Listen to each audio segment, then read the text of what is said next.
about the situation now that the conflict's over. Where do we go from here? Yeah, but so take us back a little bit, because I'm not sure, and I haven't talked about our trip to Hebron in many, many years. So fill us in a little bit about those feelings and what that trip, I think its effect on both of us, but I'll let you speak for us.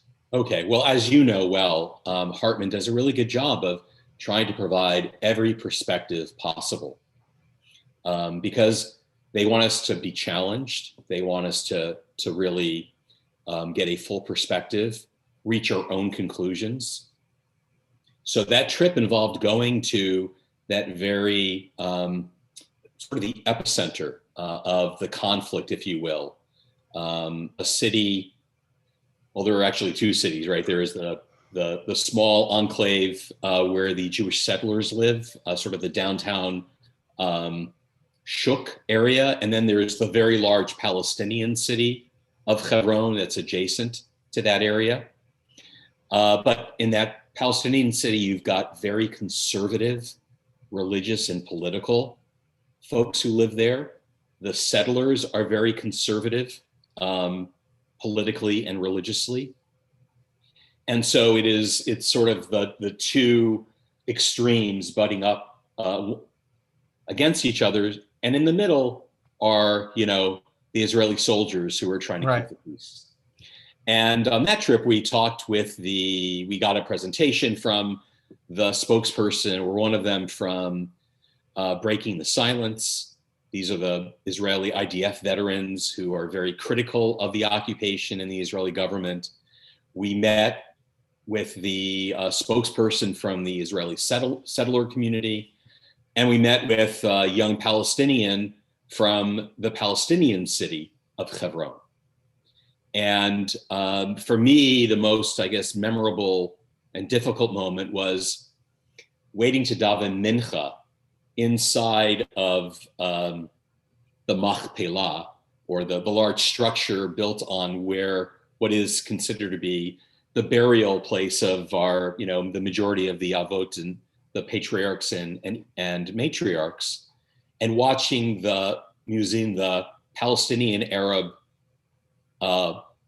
religious person who does the call for prayer, watching him being escorted by Israeli soldiers past the Jewish prayer area, and that kind of epitomizing what seemed to be the irreconcilable, discord and conflict. He could do it electronically from anywhere, but he chose to do this every day to make a point about how disenfranchised he is in that place. Yeah, and he required protection from walk to point A to point B. And I couldn't even, I just felt so broken. I couldn't even pray. Right. That's how I felt as well. I didn't daven mincha. And I came back, and the next day had a conversation with our friend Yossi Klein Halevi, who's written a lot about that space, and told him how I felt, and he said, "I know how you feel, because I felt that way whenever I go there."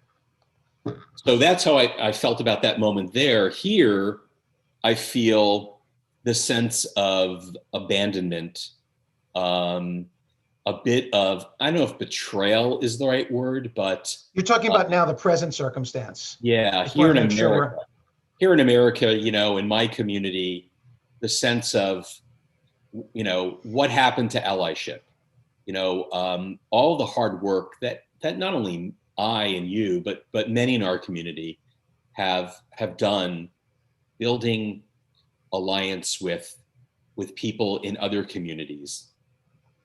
I understand the silence and the antagonism from the Muslim community, but for me, the African American community, feeling a sense of loss because I've heard just silence, like radio silence from allies in that community, when I've really sincerely made an effort to be there for them, every time there was an incident, showing my support. I did that for the Muslim community when the Muslim ban was announced, and said, you know, if people are going to be registered as Muslims, I'm going to be at the front of the line,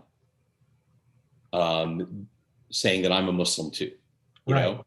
And I feel like the silence and the fact that those allies are not there now speaks to a divide. Well, I think the silence for me is most profound about the anti-Semitic attacks that have happened in the last several days. In particular, you know, it's clearly anti-Semitism if you equate, you know, someone who's Jewish with what Israel is or isn't doing. I mean, like that's and that you're attacking a Jew because of what you perceive the wrongs that Israel might be committing. I couldn't agree more. So, I mean, I think that's yeah, I'm sorry. That's the context I'm speaking about. It's not about like the conflict. It's about the anti-Semitism in the wake of it.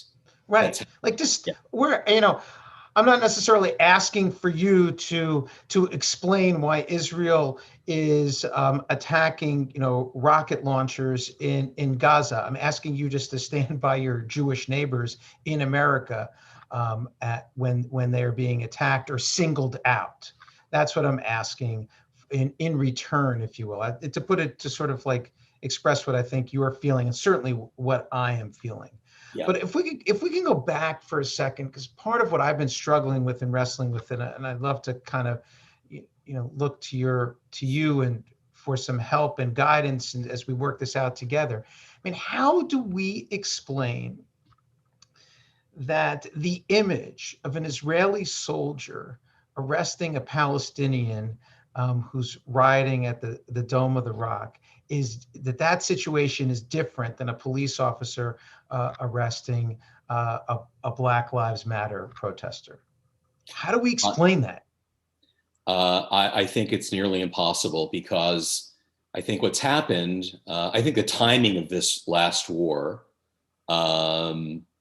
following the murder of George Floyd, is in large part why we are here where we are. And 100%. The other side has done a very good job of applying intersectionality to a situation 6,000 miles away that is totally different, is the complexity of it, the nuance involved with it, in no way compares to the movement for social justice in this country. And unfortunately, the propaganda war, if you will, has been lost on our side. It has, but people are not even able to make the distinction between Gaza, the West Bank, and Jerusalem. These are all those three are different contexts and different situations. I mean, the example of Hebron is different than Gaza, and they're all muddied together. And you know, when I hear people say, can't unpack it. When I hear people say that this war was Israel putting their knee on the neck of Palestinians, right? That metaphor isn't lost on any of us, and yet that conflict, it's like comparing apples and oranges, if you will, to what's happening and happened here. But when the political discourse is framed in a way where those who have power are by definition evil, and those who do not have power are by definition virtuous and good, and you take that framework and you apply it to a different situation in a different part of the world, all of the complexity gets lost, and your political, the lens through which you look at the situation, misapplied, is almost impossible to really try to rectify, you know, and to try from a place of ethics and morality to try to explain to somebody else who has that framework no, I'm sorry, it's not the same. And so what I just think that we have to direct our focus not on the people for whom that's the only way they're going to look at the world, and look at the conflict, to the wide and very deep middle, especially those in our own community, in the Jewish community, to give them the resources to be able to filter all of this and to understand that the complexities of the situation between the Israelis and Palestinians, and not to feel like, when you have a kid who's 12 years old and is on Facebook or more to the point, Instagram, right? Or TikTok, and to see their role models speaking so critically and sometimes in such a vile way about Israel, they feel like they're under siege, and we've got to give them the tools to be able to really try to navigate all of that. Yeah, I'm planning on having some discussions with my high school students and college students, and I want to plan something for the 20-something-year-olds as well, because I think there's just part of it would be just, let's just talk and let's just air our feelings. It'll be a closed group, but there's so much to unpack, and it is. I don't want to.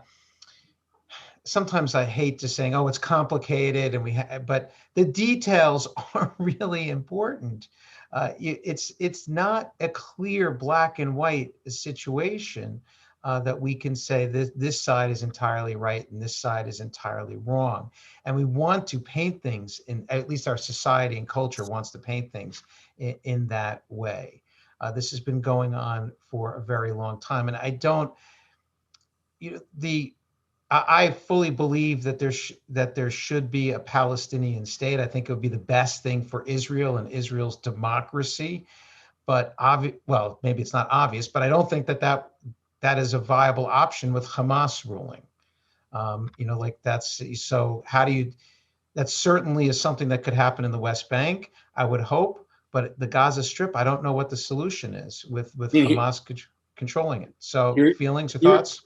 Yeah, I think that you look how dramatically different the reaction was this time from 2014.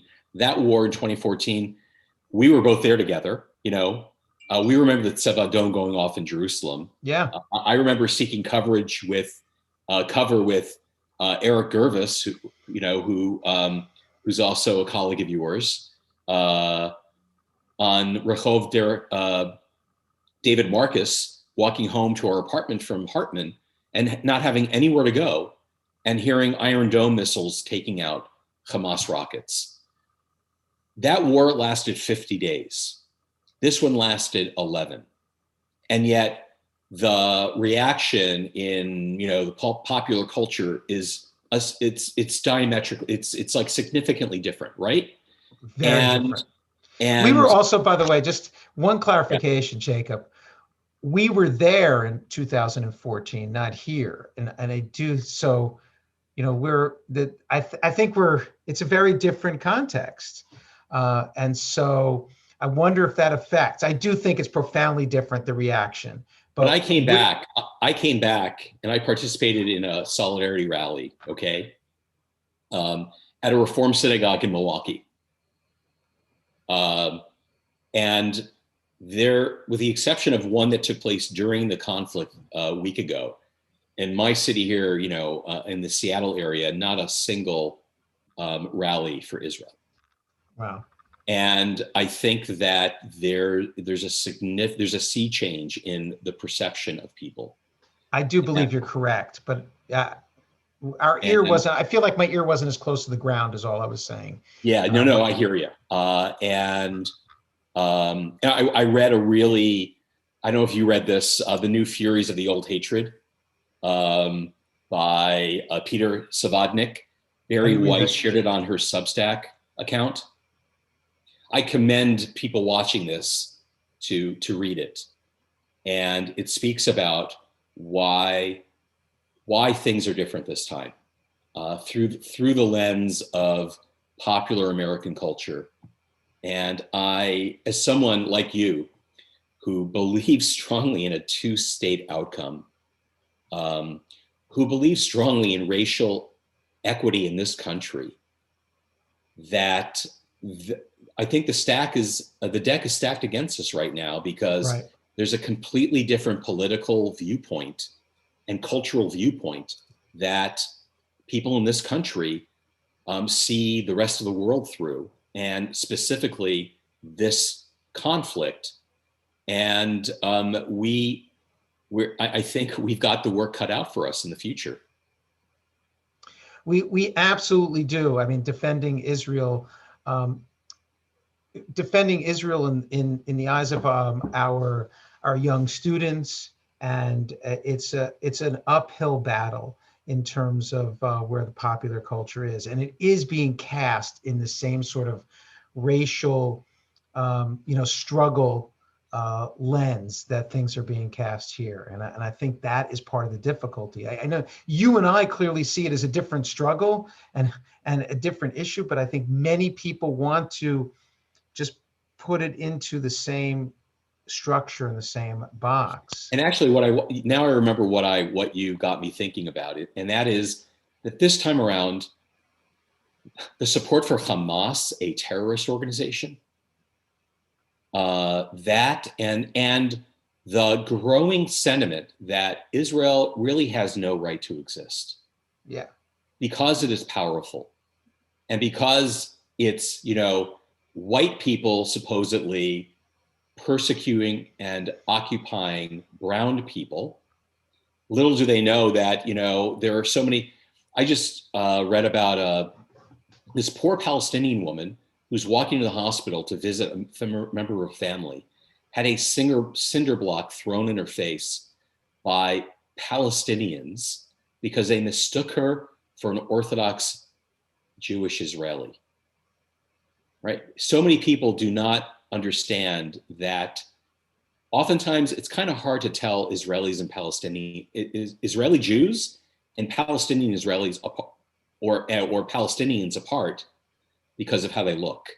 Yes. Right. There are millions of us who are indigenous to the region who ethnically look just like an Arab or a Palestinian. So this idea of white, colonizers oppressing people with dark skin is, it's ludicrous, and frankly, it's actually kind of embarrassing. But it is what it is. Yeah, and for me, the most troubling aspect, and this goes to the anti-Semitism piece that we spoke about at the beginning. Hamas and Hezbollah in the north, but Hamas in particular for this current struggle and war. Hamas's goal is to destroy Israel, not the establishment of an independent Palestinian state. I mean, it's like, so that is an important point that seems to be lost on a great many people. I mean, if Hamas just wanted to establish its own Palestinian state in whatever area it could carve out, that I think would be a very different thing. But they want to destroy Israel. That is their fundamental belief. And so there is no negotiation or peace possible with someone who wants to destroy you at all costs, even at the expense of their own life and the lives of their family and their citizens. So that point, I don't know how that is just so obscured in this discussion. It's as obscured as the fact that, Israel is not the only country that has a blockade of Gaza. Right. The Egyptians do too. And the Egyptians, they hate Gaza more, they hate Hamas more than we do, than the Israelis do. They really despise Hamas. They see Hamas as a threat to Egypt. And yet nobody ever speaks of the Egyptian blockade of Gaza. Right. Right. There wouldn't need to be a blockade if there was a democratic government in Gaza that, instead of seeking to fire rockets, engage in commerce with the state of Israel. But that's not what they're interested in. We have to wrap up. So Jacob, I'm going to ask you to do a very difficult task. Can you give us a nechemta, a hopeful note with which to conclude? We have persevered and we have overcome people who have sought not only to hate us but to try to destroy us because of who we are and what we believe. And I am confident that this too shall pass. It will take time, but we're stubborn, and there are a lot of people of good faith, many more people of good faith who are in this world, who understand this conflict, who share our values. And I believe that peace will come. Israel will achieve it. Our lives here in America will feel more secure and safe because most Americans, the overwhelming majority of Americans, believe everybody should be treated equally. They stand against anti-Semitism, and I believe that with all my heart. Well said, my friend. This is Monday Musings. Thank you for joining us. Thank you.